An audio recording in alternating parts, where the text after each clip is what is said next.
এই সেই মানুষগুলো যারা এই 15 বছরে জালেমাকে টিকিয়ে রেখেছিল। আমি তো টপ টু বটন সব দেখেছি, একেবারে রিমান্ডে থেকে ইউনিয়নের দারোয়ান থেকে শুরু করে সংসদ পর্যন্ত সব জালেমদের থরে থরে সাজানো ছিল। আরে ভাই, লোকগুলো তো তারাই আছে, সেই 1628 জন মানুষ তারাই আছে। খালি চেয়ার পাল্টিয়েছে। জেনাইদার ডিসি গেছে হয়তো কুষ্টিয়ায়, কুষ্টিয়ারটা মেহেরপুর, মেহেরপুরটা রংপুর, মাল তো একই আছে, খালি চেয়ার পাল্টিয়েছে। এতদিন যারা দিনের ভোট রাতে করে ওদেরকে জিয়ে রেখেছিল, ওদেরকে দায়িত্ব দিলে ওরা তো আর ভালো জিনিস বোঝে না, ও যা করেছিল ওইটাই করবে।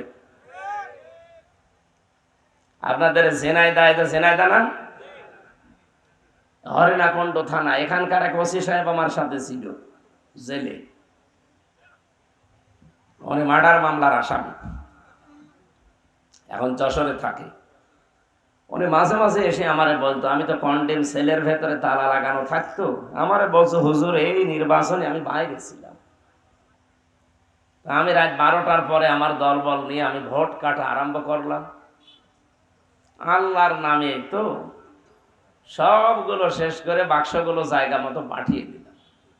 ফজরের আজান দেওয়ার পরে গোসল করে ওযু করে 2 রাকাত তওবার নামাজ পড়লাম আর বললাম যে আস্তাগফিরুল্লাহ।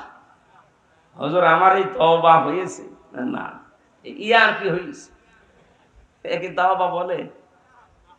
আপনি কি আল্লাহর কাছে অপরাধ করেছেন যে আল্লাহর কাছে আপনি আস্তাগফিরুল্লাহ বলছেন? তাওবার নিয়মটা এখনো পর্যন্ত বাংলাদেশ, ভারত, পাকিস্তান এই 3টা দেশের মানুষ ক্লিয়ার না।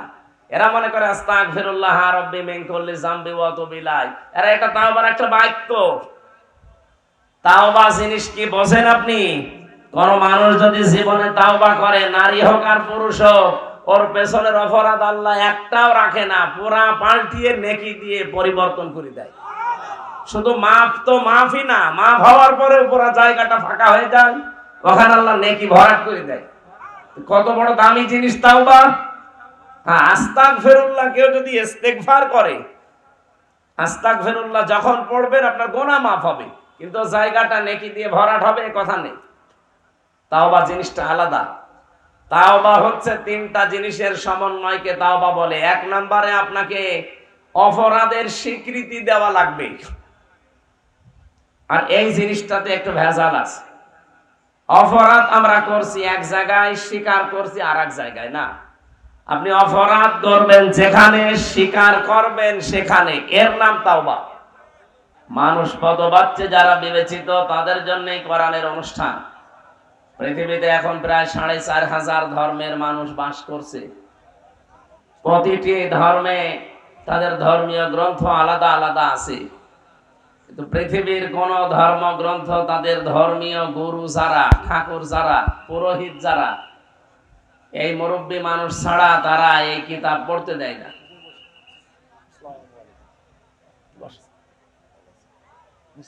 না না না, এখানে বসেন, এখানে বসেন।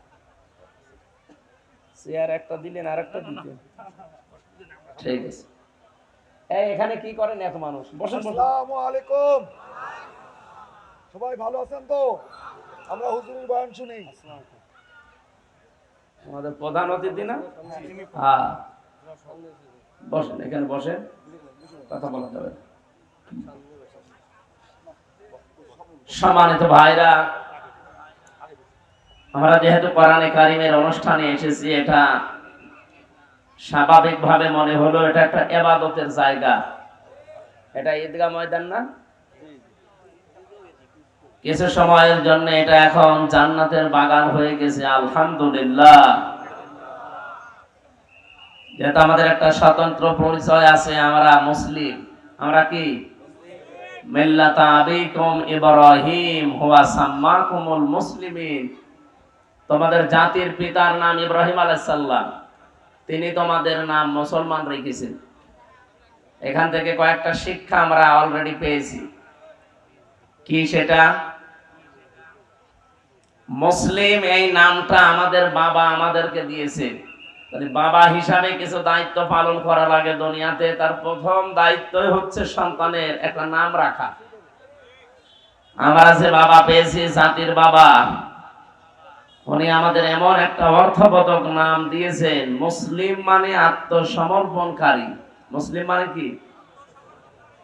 যদিও এই পরিচয় দেওয়ার মতো কায়দা এখনো পর্যন্ত এ দেশে আমরা তৈরি করতে পারিনি। কথা বোঝেন আমার? আল্লাহ রাব্বুল আলামিন বলেন, ওমান আহসানু কাওলাম মিম্মান দাআ ইলাল্লাহ ওয়া আমিলা সলিহান ওয়া ক্বালা ইন্নানি মিনাল মুসলিমিন। ওই লোকটার কথার চাইতে উত্তম কথা দুনিয়ায় কেউ বলে না। পৃথিবীতে যত রকমের কথা আছে, সব চাইতে উত্তম কথা বলে ওই লোকটা যে আমি আল্লাহর দিকে মানুষকে ডাক দেয়। ওয়া আমিলা সলিহা, ভালো ভালো কাজের আঞ্জাম দেয়। ওয়া ক্বালা ইন্নানি মিনাল মুসলিমিন, 3 নম্বরে সে অন্তত মুখ উঁচু করে বলতে পারে যে আমি মুসলমান। আয়াতের ভেতরে আমরা 3টা কথা পেয়েছি অলরেডি। 1 নম্বরে আপনি আল্লাহর দিকে ডাকেন, আমরা এটা দেখতে পাচ্ছি। এদেশে কম বেশি আমরা মুসলিম যারা, কিছু না হলে কিছু অন্তত আল্লাহর দিকে কম বেশি আমরা ডাকি অনেকেই। 2 নম্বরে ভালো ভালো কাজ যেখানে যা পাই জীবনে যদি সুযোগ থাকে আমরা করি। এ পর্যন্ত ঠিক আছে না? হ্যাঁ, এদিকে তাকান, ঠিক আছে এ পর্যন্ত? 3 নাম্বার কথাটা মানতে গিয়ে সমস্যা আছে। অক্বালা ইন্নানি মিনাল মুসলিমিন, এবং লোকটা বলে যে আমি মুসলমান। এই কথা বলার যোগ্যতা এখন এই দেশে আমাদের অনেকেরই নেই। আর আপনি বললেও তো হবে না। কেউ যদি বলে আমি মুসলমান, বলেন তো তার জীবনে ঘুষ থাকবে, সুদ থাকবে, জেনা থাকবে, বরযাত্রী খাওয়া যাবে? এই যে বরযাত্রীর নিয়মটা তো হিন্দুদের থেকে এসেছে, এটা তো আর মুসলিম ইসলাম এখানে নেই।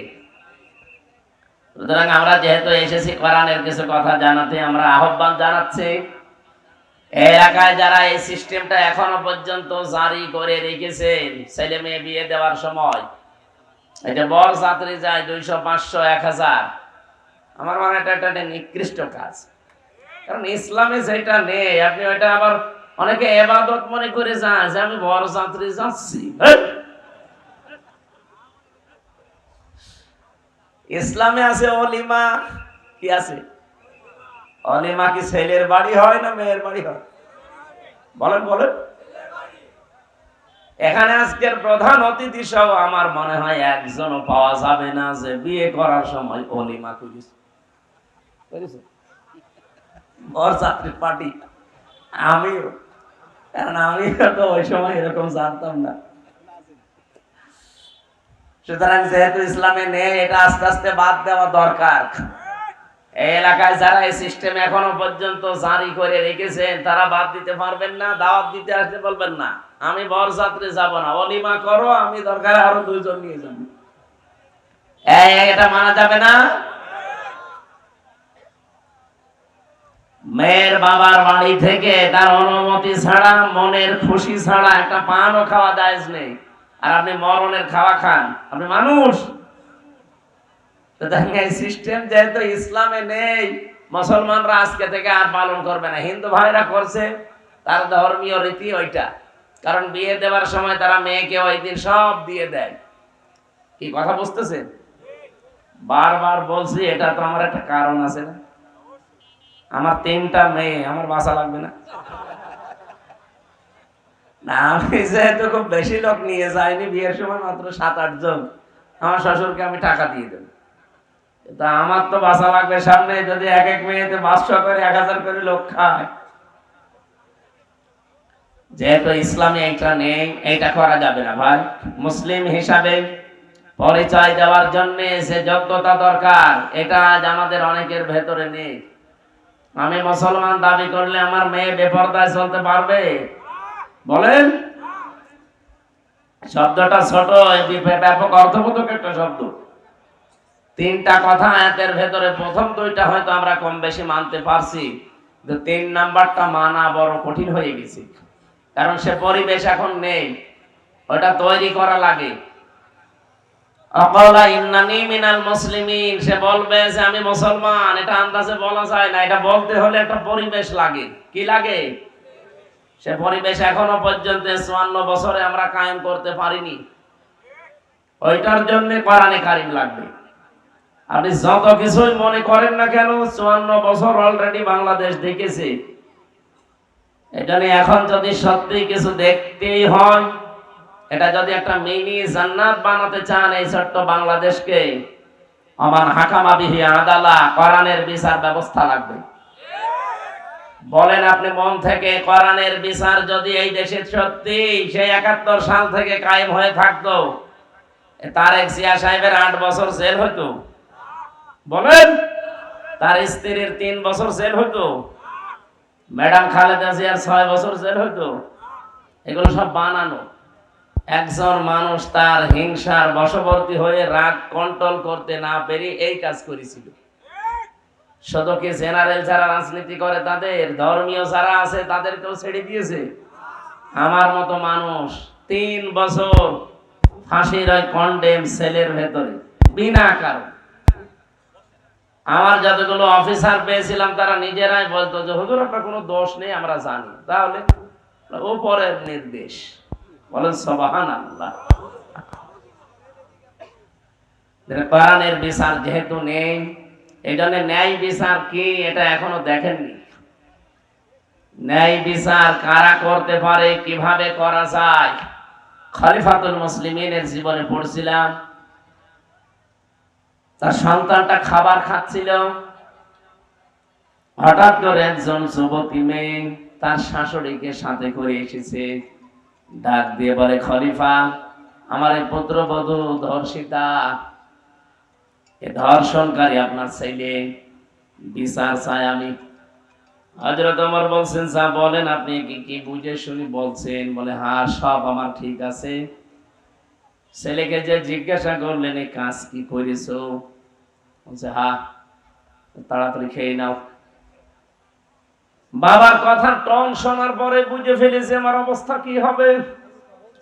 ডাক দিয়ে বলছে, বাবা আমার খাওয়ার আর দরকার নেই, আপনার যা ভালো লাগে করেন। তিনি ডাক দিলেন, ওই দেশে যিনি জল্লাদ আছে তাকে বললেন, আপনার কাজ আপনি আরম্ভ করেন। যেহেতু ছেলেটা অবিবাহিতা, এখনো বিবাহ করেনি, বিবাহিতা হয়ে গেলে তাকে গম পক্ষে মাটির ভেতরে গেড়ে পাথর দিয়ে ইট দিয়ে মেরে ফেলা লাগে, এটা সঙ্গে স্যার বলে। যেহেতু আমার ছেলে এখনো বিবাহিতা না, তাহলে একে কাজ করেন, তাকে ফাজলিদুহুম কুল্লা সামানিনা জালদা, 80টা বেতের চামড়ার চাবুক দিয়ে যে বেত বানানো, ওইটা দিয়ে 80টা মারেন আপনি। 100 করে, একটা একটা করে প্রায় 80টা মারা হয়ে গেছে। 100টা মারার নিয়ম আছে কোরআনে, 80টা অলরেডি হয়ে গেছে।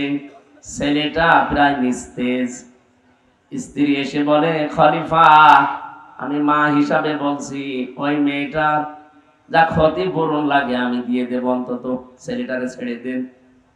হযরত ওমর বললেন, কি ক্ষতিপূরণ দেওয়া যায়? এখানে ক্ষতিপূরণ দেওয়ার জন্য আল্লাহ যে নির্দেশ দিয়েছে এর বাইরে আর কোনো ক্ষতিপূরণ নেই। সুতরাং আমাকে নিষেধ করার দরকার নেই, যা হচ্ছে হতে দাও। 80টা পর্যন্ত মারার পরে দেখা গেছে ছেলে আর বেঁচে নেই, মারা গেছে। হযরত ওমর নিজে ছেলেকে গোসল দিলেন, তাকে নিজে কবরের ভেতরে রাখলেন। জাল্লাদের কাছ থেকে চামড়া চাবুকটা নিয়ে, এখনো যে 20টা বাকি আছে, আল্লাহর কোরআনে ছিল মিয়াতা জালদা, 100টা মারা লাগবে চামড়ার চাবুক।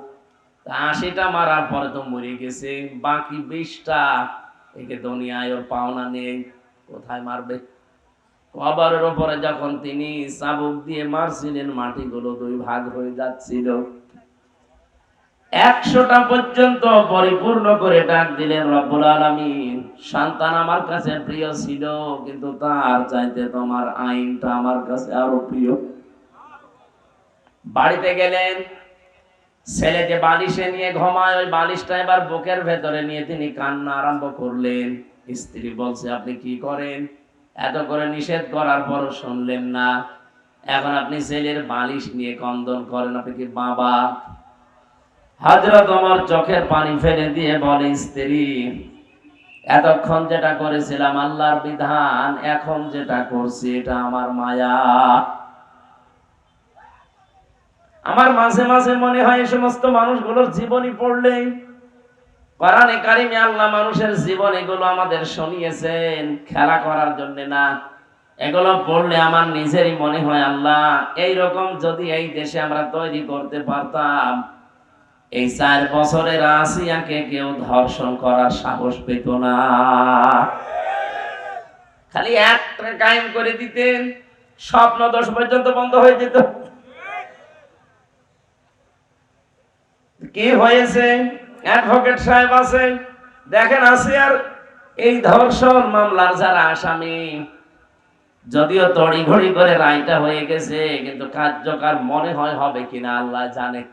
ফাঁক ফকর দিয়ে দেখবেন কিছুদিন পরে হয়তো মিলমিশ করে টাকা পয়সা দিয়ে বের হয়ে চলে গেছে। আর এখান থেকে আমরা দেখেছি এই 3 বছরে আমার অভিজ্ঞতা, ভেতরে থাকার পরে এদের রাগ গুলো আরো বাড়তে থাকে। মানুষগুলো যেহেতু একটা বন্দি জীবনে আছে 4 দেওয়ালের মাঝে, দিন যত যায় ওর রাগ তত বাড়ে।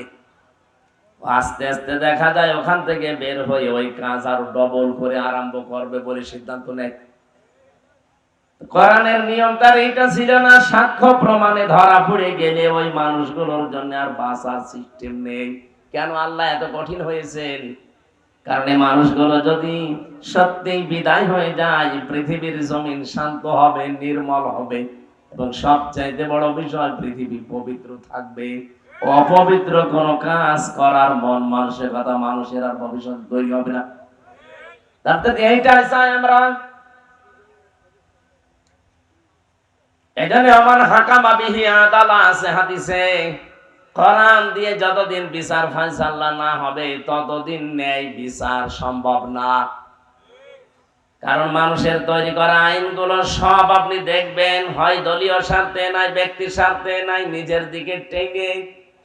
কিন্তু আমার আল্লাহ যে আইনগুলো কোরআনে বানিয়ে দিয়েছেন 500, একটা আইনও আমার আল্লাহ নিজের দিকে টেনে তৈরি করেননি, দলীয় স্বার্থেও করেননি।